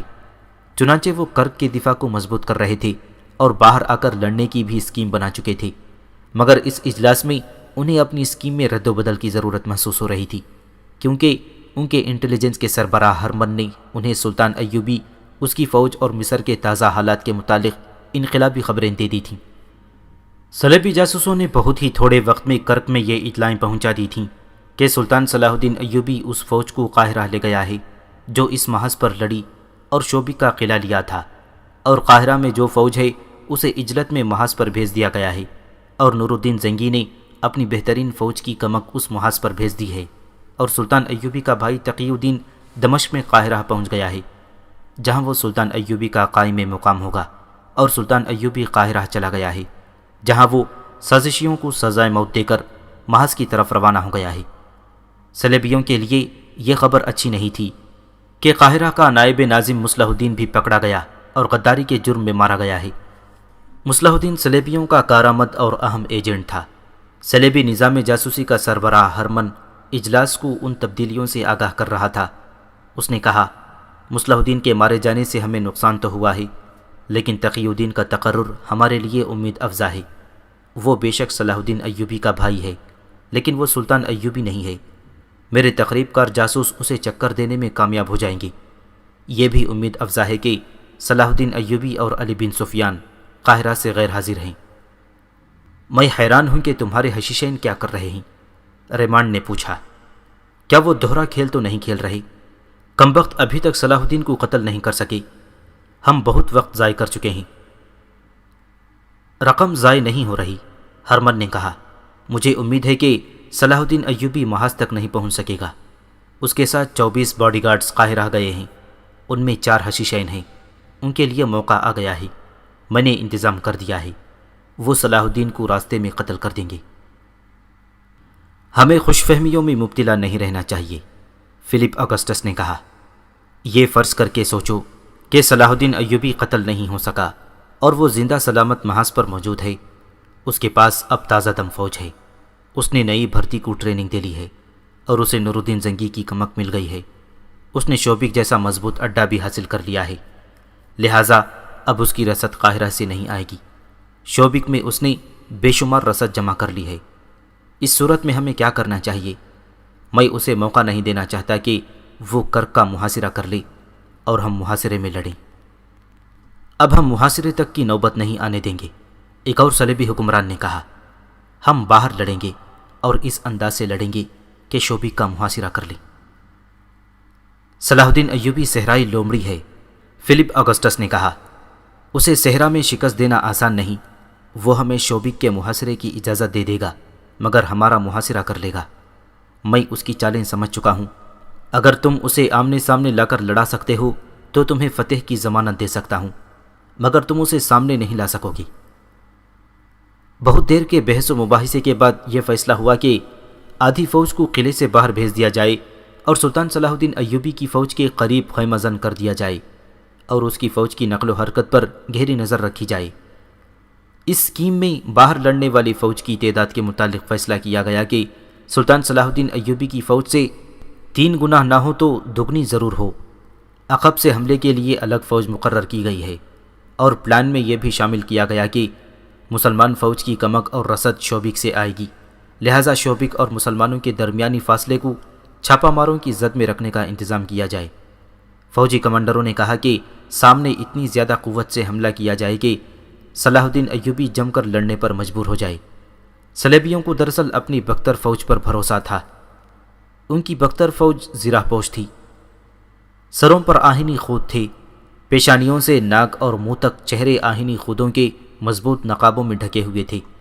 انہوں نے اونٹوں کو بھی زرہ پوش کر لیا تھا۔ اونٹوں کے سروں پر آہنی غلاف چڑھا دیے گئے تھے اور پہلوؤں کے ساتھ لوہے کی پتریاں لٹکی تھیں جو تیروں کو روک لیتی تھیں۔ انہوں نے کوشش کی تھی کہ بہتر قسم کے گھوڑے حاصل کر سکیں۔ یورپی ممالک سے لائے گئے گھوڑے صحرا میں جلدی تھک جاتے اور پیاس سے بے حال ہو جاتے تھے۔ صلیبیوں نے عربی علاقوں سے گھوڑے خریدے تھے، مگر ان کی تعداد اتنی زیادہ نہیں تھی۔ انہوں نے مسلمانوں کے قافلوں سے گھوڑے چھیننے شروع کر دیے تھے۔ گھوڑے چرائے بھی تھے۔ سلطان ایوبی کے گھوڑے بہتر تھے۔ عربی نسل کے یہ صحرائی گھوڑے پیاس سے بے نیاز میلوں بھاگ سکتے تھے۔ ان جنگی تیاریوں اور اہتمام کے علاوہ صلیبیوں نے نظریاتی جنگ کا محاذ جو کھولا تھا، اس کے متعلق ان کی انٹیلیجنس کے ڈائریکٹر ہرمن نے رپورٹ پیش کی کہ سلطان صلاح الدین ایوبی کو مصر کے جنوب مغرب کے سرحدی علاقے سے بھرتی نہیں ملے گی۔ یہ وہی علاقہ تھا جس کے متعلق سلطان صلاح الدین ایوبی کی انٹیلیجنس کے نائب سربراہ حسن بن عبداللہ نے رپورٹ دی تھی کہ وہاں کے لوگ اب فوج میں بھرتی نہیں ہوتے، بلکہ بعض لوگ فوج کے خلاف بھی ہو گئے ہیں۔ یہ جفاکش اور جنگجو قبائل کا علاقہ تھا جس نے سلطان ایوبی کو نہایت اچھے سپاہی دیے تھے۔ مگر اب ہرمن کی رپورٹ سے ظاہر ہوتا تھا کہ صلیبی تخریب کار اس علاقے میں پہنچ گئے ہیں۔ وہاں نوبت یہاں تک پہنچی ہوئی تھی کہ حسن بن عبداللہ نے یہ معلوم کرنے کے لیے کہ اس علاقے کے لوگ فوج کے خلاف ہو گئے ہوں گے 2 مخبر بھیجے تھے۔ دونوں قتل ہو گئے تھے، ان کی لاشیں نہیں ملی تھیں۔ پر اسرار سی ایک اطلاع ملی تھی کہ ہمیشہ کے لیے غائب کر دیے گئے ہیں۔ وہ علاقہ جو بہت وسیع و عریض تھا، جاسوسوں اور مخبروں کے لیے بہت ہی مضبوط قلعہ بن گیا تھا۔ وہاں سے کوئی معلومات حاصل ہوتی ہی نہیں تھیں۔ اتنا ہی پتہ چلا تھا کہ وہاں کے لوگ ہیں تو مسلمان، لیکن توہم پرست اور عقیدے کے بہت ڈھیلے ہیں۔ ہرمن نے تفصیلات بتائے بغیر کہا کہ اس کا تجربہ کامیاب رہا ہے۔ وہ اب مصر کے تمام سرحدی علاقے میں اس طریقہ کار کو پھیلائے گا، پھر ان اثرات کو مصر کے اندر لے جانے کی کوشش کرے گا۔ اس نے امید ظاہر کی کہ وہ مصر کے قصبوں اور شہروں کو بھی اپنے اثر میں لے لے گا۔ اس نے کہا، میں مسلمانوں کی ایک ایسی خامی کو ان کے خلاف استعمال کر رہا ہوں جسے وہ اپنی خوبی سمجھتے ہیں۔ مسلمان درویشوں، فقیروں، وظیفے اور چلے کرنے والوں، عاملوں اور مولویوں اور کٹیا میں بیٹھ کر اللہ اللہ کرنے والے مجذوب قسم کے لوگوں کے فوراً مرید بن جاتے ہیں۔ درویشوں وغیرہ کا یہ گروہ اسلامی فوج کے ان سالاروں کے خلاف ہے جنہوں نے ہمارے خلاف جنگیں لڑ کر شہرت حاصل کی ہے۔ یہ درویش اپنے متعلق لوگوں کو یقین دلاتے ہیں کہ خدا ان کے ہاتھ میں ہے اور وہ خدا کے خاص بندوں میں سے ہیں۔ وہ صرف نام پیدا کرنا چاہتے ہیں، ان میں میدان جنگ میں جانے کی ہمت اور جرأت نہیں، لہٰذا وہ گھر بیٹھے وہی شہرت حاصل کرنا چاہتے ہیں جو سالاروں نے جہاد میں حاصل کی ہے۔ اگر دیانت داری اور غیر جانبداری سے دیکھا جائے تو مسلمانوں کے یہ فوجی لیڈر، جن میں صلاح الدین ایوبی اور نور الدین زنگی بھی شامل ہیں، قابل تحسین انسان ہیں۔ ان میں سے جنہوں نے یورپ تک اسلام پھیلا دیا اور اسپین کو اپنی سلطنت میں شامل کر لیا تھا، بجا طور پر حق رکھتے ہیں کہ قوم اپنی عبادت میں بھی ان کا نام لے، مگر ان کے خلیفوں نے اپنا نام عبادت میں شامل کر کے فوجی لیڈروں کی اہمیت گھٹا دی۔ ان کے ساتھ مسلمانوں میں نام نہاد عالموں اور اماموں کا ایک گروہ پیدا ہوا جو عمل سے گھبراتا تھا۔ انہوں نے کہا کہ جو کچھ ہیں وہ عالم اور امام ہیں۔ یہ گروہ خلیفوں کی آڑ میں جہاد کے معنی مسخ کر رہا ہے تاکہ لوگ جہاد میں جانے کے بجائے ان کے گرد جمع ہو اور انہیں خدا کے برگزیدہ انسان مانیں۔ ان کے پاس پراسرار سی باتیں اور باتیں کرنے کا ایسا طلسماتی انداز ہے کہ لوگ یہ سمجھنے لگے ہیں کہ ان برگزیدہ انسانوں کے سینے میں وہ راز چھپا ہوا ہے جو خدا نے ہر بندے کو نہیں بتایا۔ چنانچہ سیدھے سادھے مسلمان ان کے جال میں پھنستے جا رہے ہیں۔ میں مسلمانوں کو اسلام کی ہی باتیں سنا سنا کر اسلام کی بنیادی روح سے دور لے جا رہا ہوں۔ تاریخ گواہ ہے کہ یہودیوں نے نظریاتی تخریب کاری کر کے اسلام کو کافی حد تک کمزور کر دیا ہے۔ میں انہی کے اصولوں پر کام کر رہا ہوں۔ یہی وہ محاذ تھا جس کے متعلق سلطان صلاح الدین ایوبی پریشان رہتا تھا۔ پریشانی کا اصل باعث یہ تھا کہ اس محاذ پر اپنی ہی قوم کے افراد اس کے خلاف لڑ رہے تھے اور یہ محاذ اسے نظر نہیں آتا تھا۔ تقی الدین اور اپنے ان حکام کو جنہیں قاہرہ میں رہنا تھا ہدایت دے کر سلطان صلاح الدین ایوبی محاذ کی طرف روانہ ہو گیا۔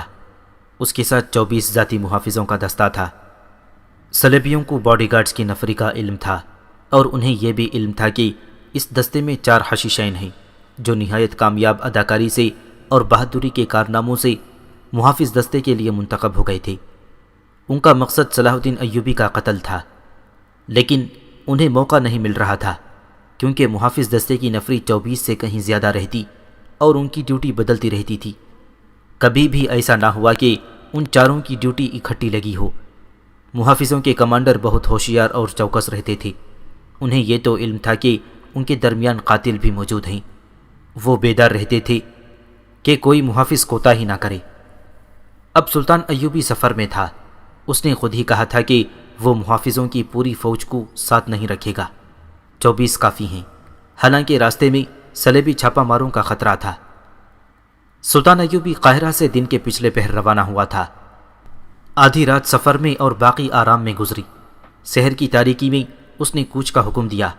دوپہر کا سورج گھوڑوں کو پریشان کرنے لگا تو ایک ایسی جگہ یہ قافلہ رک گیا جہاں پانی بھی تھا، درخت بھی اور ٹیلوں کا سایہ بھی تھا۔ ذرا سی دیر میں سلطان ایوبی کے لیے خیمہ نصب کر دیا گیا۔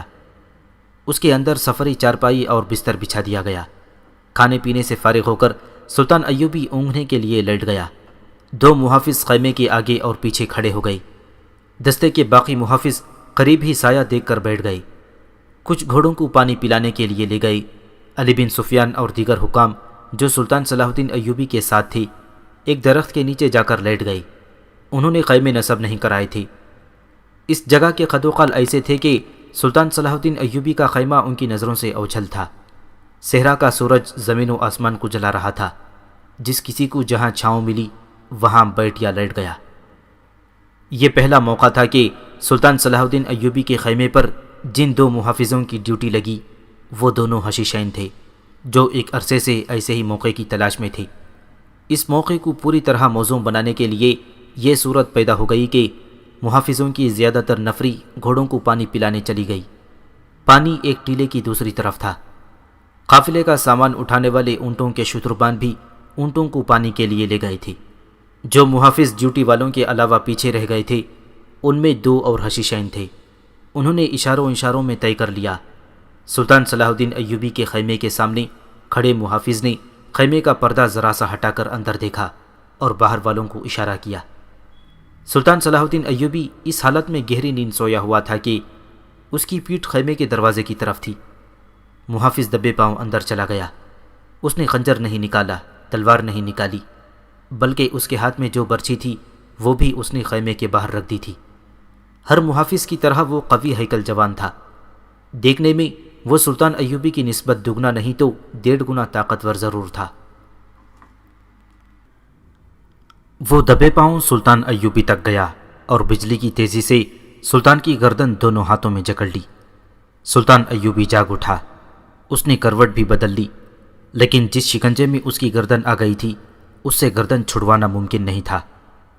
اسلام کے اس جرری جرنیل کی زندگی صرف 2 منٹ رہ گئی تھی۔ وہ اب پیٹ کے بل پڑا تھا۔ حملہ آور نے اس کے پیٹ پر گھٹنا رکھ کر ایک ہاتھ اس کی گردن سے ہٹا دیا، دوسرے ہاتھ سے سلطان صلاح الدین ایوبی کی شہ رگ کو دبائے رکھا۔ اس نے اپنے کمر بند سے ایک پڑیا سی نکالی، اسے ایک ہی ہاتھ سے کھولا اور سلطان صلاح الدین کے منہ میں ڈالنے لگا۔ وہ سلطان کو زہر دے کر مارنا چاہتا تھا، کیونکہ گلا دبا کر مارنے سے صاف پتہ چل جاتا کہ گلا دبایا گیا ہے۔ سلطان ایوبی بے بس تھا۔ پیٹ پر اتنی قوی ہیکل جوان کا گھٹنا اور بوجھ تھا، شہ رگ دشمن کے شکنجے میں تھی اور سانس رک گیا تھا۔ اس کا منہ کھلا ہوا تھا جو اس نے پڑیا دیکھ کر بند کر لیا۔ اس نے ہوش ٹھکانے رکھے، موت سر پر آ گئی تھی۔ سلطان ایوبی نے اپنے کمر بند سے تلوار نما خنجر نکال لیا جو وہ زیور کی طرح اپنے ساتھ رکھتا تھا۔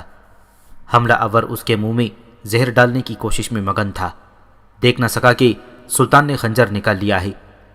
سلطان ایوبی نے خنجر اس کے پہلو میں اتار دیا، کھینچا اور ایک بار پھر خنجر حملہ آور کے پہلو میں اتر گیا۔ حملہ آور سانڈ جیسا آدمی تھا، اتنی جلدی مر نہیں سکتا تھا۔ سلطان ایوبی سپاہی تھا، وہ خنجر کے وار اور ہدف سے آگاہ تھا۔ اس نے خنجر حملہ آور کے پہلو سے نکالا نہیں، وہیں خنجر کو گھمایا اور نیچے کو جھٹکا دیا۔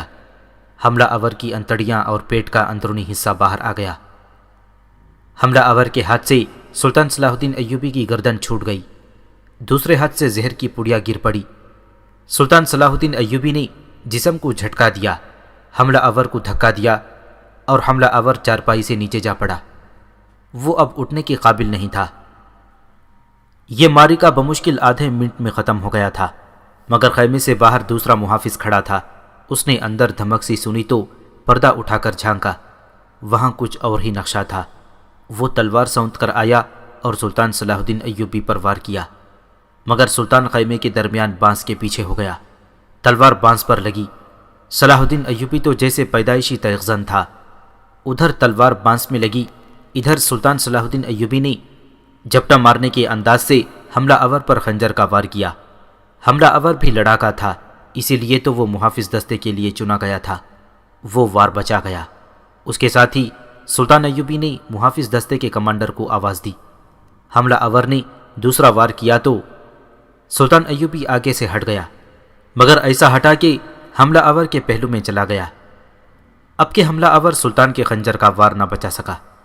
سلطان ایوبی کی پکار پر 2 محافظ خیمے میں آئے، دونوں نے سلطان ایوبی پر حملہ کر دیا۔ اتنے میں سلطان ایوبی دوسرے محافظ کو بھی زخمی کر چکا تھا، مگر وہ ابھی تک لڑ رہا تھا۔ اس کے 2 اور ساتھی آ گئے تھے۔ سلطان ایوبی نے حوصلہ قائم اور دماغ حاضر رکھا۔ اللہ نے مدد کی کہ دستے کا کمانڈر اندر آ گیا۔ اس نے دوسرے محافظوں کو آوازیں دی اور سلطان ایوبی کے کہنے پر وہ حملہ آوروں سے الجھ گیا۔ اتنے میں 4-5 محافظ آ گئے۔ ادھر سے علی بن سفیان اور دوسرے حکام بھی شور سن کر آ گئے۔ خیمے میں دیکھا تو ان کے رنگ اڑ گئے۔ 4 محافظ لہو لہان ہو کے پڑے تھے۔ 2 مر چکے تھے، تیسرا مر رہا تھا، وہ ہوش میں نہیں تھا۔ اس کا پیٹ اوپر سے نیچے تک پھٹا ہوا اور سینے پر 2 گہرے زخم تھے۔ چوتھے کے پیٹ میں 1 زخم تھا اور دوسرا زخم ران پر تھا۔ وہ زمین پر بیٹھا ہاتھ جوڑ کر چلا رہا تھا، میں زندہ رہنا چاہتا ہوں، مجھے میری بہن کے لیے زندہ رہنے دو۔ سلطان ایوبی نے اپنے محافظوں کو روک دیا۔ محافظ اتنے بھڑکے ہوئے تھے کہ انہوں نے تیسرے محافظ کو بے ہوشی میں سانس لیتے دیکھا تو اس کی شاہ رگ کاٹ دی۔ چوتھے کو سلطان ایوبی نے بچا لیا۔ یہ رحم کا جذبہ بھی تھا اور یہ ضرورت بھی تھی کہ اس سے بیان لینے تھے اور اس سازش کی کڑیاں بھی ملانی تھیں۔ سلطان ایوبی کا طبیب بھی اس کے قافلے کے ساتھ تھا، وہ جراح بھی تھا، ہر جگہ اس کے ساتھ رہتا تھا۔ سلطان ایوبی نے اسے کہا کہ اس زخمی کو ہر قیمت پر زندہ رکھنے کی کوشش کرے۔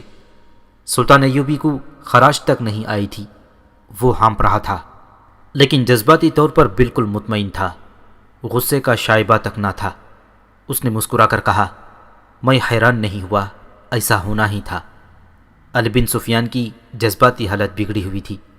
یہ اس کی ذمہ داری تھی کہ محافظ دستے کے لیے جسے منتخب کیا جائے اس کے متعلق چھان بین کرے کہ وہ قابل اعتماد ہے۔ اب یہ دیکھنا تھا کہ دستے کے باقی سپاہیوں میں کون ان کا ساتھی رہ گیا ہے یا باقی دیانتدار لوگ ہیں۔ سلطان صلاح الدین ایوبی کے بستر پر وہ پڑیا پڑی ہوئی تھی جو حملہ آور اس کے منہ میں ڈالنا چاہتا تھا۔ ایک سفید سا صفوف تھا جس میں سے کچھ بستر پر بکھر گیا تھا۔ طبیب نے یہ صفوف دیکھا اور جب سنا کہ یہ سلطان صلاح الدین ایوبی کے منہ میں ڈالا جا رہا تھا تو طبیب کا رنگ اڑ گیا۔ اس نے بتایا کہ یہ ایسا زہر ہے جس کا صرف 1 ذرہ بھی حلق سے نیچے اتر جائے تو تھوڑی سی دیر میں انسان نہایت اطمینان سے مر جاتا ہے۔ وہ تلخی محسوس نہیں کرتا اور نہ ہی وہ اپنے اندر کوئی تبدیلی محسوس کرتا ہے۔ طبیب نے سلطان صلاح الدین ایوبی کا بستر اٹھوا کر باہر بھجوایا اور صاف کرا دیا۔ سلطان صلاح الدین ایوبی نے زخمی کو اٹھوا کر اپنے بستر پر لٹا دیا۔ اس کے پیٹ میں تلوار لگی تھی اور دوسرا زخم ران پر تھا۔ پیٹ کا زخم مہلک نظر نہیں آتا تھا، تیرچھا تھا۔ ران کا زخم لمبا اور گہرا بھی تھا۔ وہ ہاتھ جوڑ کر سلطان ایوبی سے زندگی کی بھیک مانگ رہا تھا۔ سلطان کے خلاف اس کے دل میں کوئی ذاتی دشمنی نہیں تھی، کوئی نظریاتی عداوت بھی نہیں تھی۔ وہ کرائے کا قاتل تھا۔ اپنی شکست کے ساتھ اسے اپنی ایک غیر شادی شدہ بہن کا غم کھائے جا رہا تھا۔ وہ بار بار اس کا نام لیتا اور کہتا تھا کہ میں مسلمان ہوں، میرا گناہ بخش دو، ایک مسلمان کی بہن کی خاطر مجھے بخش دو۔ زندگی اور موت خدا کے ہاتھ میں ہے۔ سلطان ایوبی نے ایسے لہجے میں کہا کہ جس میں تحمل تھا مگر روب اور جلال بھی تھا۔ سلطان نے کہا، تم نے دیکھ لیا ہے کہ کون مارتا اور کون زندہ رکھتا ہے، لیکن میرے دوست اس وقت تمہاری جان جس کے ہاتھ میں ہے تم اسے دیکھ رہے ہو۔ اپنا گناہ دیکھو، اپنی بے بسی دیکھو۔ میں تمہیں تمہارے ساتھیوں کی لاش کے ساتھ زندہ باہر صحرا میں پھینک دوں گا۔ صحرا کی لومڑیاں اور بھیڑیے تمہیں اس حال میں نوچ نوچ کر کھائیں گی کہ تم زندہ رہو گے، ہوش میں ہوگی مگر بھاگ نہیں سکو گے، بوٹی بوٹی ہو کر مرو گے اور اپنے گناہ کی سزا پاؤ گے۔ زخمی تڑپ اٹھا۔ اس نے سلطان ایوبی کے دونوں ہاتھ پکڑ لیے اور دھاڑے مار مار کر رونے لگا۔ سلطان ایوبی نے پوچھا، تم کون ہو، کہاں سے آئے ہو، میرے ساتھ تمہاری کیا دشمنی ہے؟ میں فاطمیوں کا آدمی ہوں، اس نے جواب دیا۔ ہم چاروں حشیشین تھے، کوئی 2 سال اور کوئی 3 سال پہلے آپ کی فوج میں بھرتی ہوا تھا۔ ہمیں سکھایا گیا تھا کہ آپ کے محافظ دستے میں کس طرح پہنچا جا سکتا ہے۔ اس نے بولنا شروع کر دیا اور راز کی باتیں بتانے لگا۔ اس نے بتایا کہ محافظ دستے میں یہی 4 قاتل تھے۔ اس کے بیان کے دوران سلطان ایوبی نے طبیب سے کہا کہ وہ اس کی مرہم پٹی کرتا رہے۔ طبیب نے اسے ایک دوا پلا دی اور خون روکنے کی کوشش کی۔ اس نے زخمی کو تسلی دی کہ وہ ٹھیک ہو جائے گا۔ زخمی انکشاف کرتا گیا۔ اس نے معزول فاطمی خلافت اور حشیشین کے معاہدے کو بے نقاب کیا۔ فاطمیوں نے صلیبیوں سے جو مدد لی تھی اور لے رہے تھے اس کی تفصیل بتائی۔ خاصا وقت صرف کر کے طبیب نے اس کی مرہم پٹی مکمل کر دی۔ اصل مرہم تو سلطان ایوبی کی شفقت تھی، جس میں انتقام کا ذرا سا بھی شک نہیں ہوتا تھا۔ سلطان ایوبی نے کہا کہ لاشیں باہر پھینک دو، اور اس زخمی کے متعلق اس نے علی بن سفیان سے کہا کہ وہ وہیں سے اسے قاہرہ لے جائے اور اس نے جو نشاندہیاں کی ہیں ان کے خلاف کارروائی کرے۔ زخمی نے نہایت کارآمد سراغ دیے ہیں، جن میں کچھ ایسے خطرناک تھے جن کی تفتیش علی بن سفیان ہی اچھی طرح کر سکتا تھا۔ اسے اسی وقت اونٹ پر خاص طریقے سے لٹا کر علی بن سفیان واپسی کے سفر پر چل پڑا۔ صلاح الدین ایوبی پر متعدد بار قاتلانہ حملے ہوئے تھے۔ تاریخ میں ان تمام کا ذکر نہیں آیا۔ مندرجہ بالا طرز کے 2 حملوں کا ذکر ملتا ہے۔ ایک بار ایک فدائی قاتل نے سلطان صلاح الدین ایوبی پر اسی طرح سوتے میں خنجر کا وار کیا تھا۔ خنجر پگڑی میں لگا اور سلطان ایوبی جاگ اٹھا تھا۔ یہ قاتل سلطان ایوبی کے ہاتھوں مارا گیا اور اس کے محافظ دستے کے چند ایسے محافظ پکڑے گئے تھے جو کرائے کے قاتل تھے۔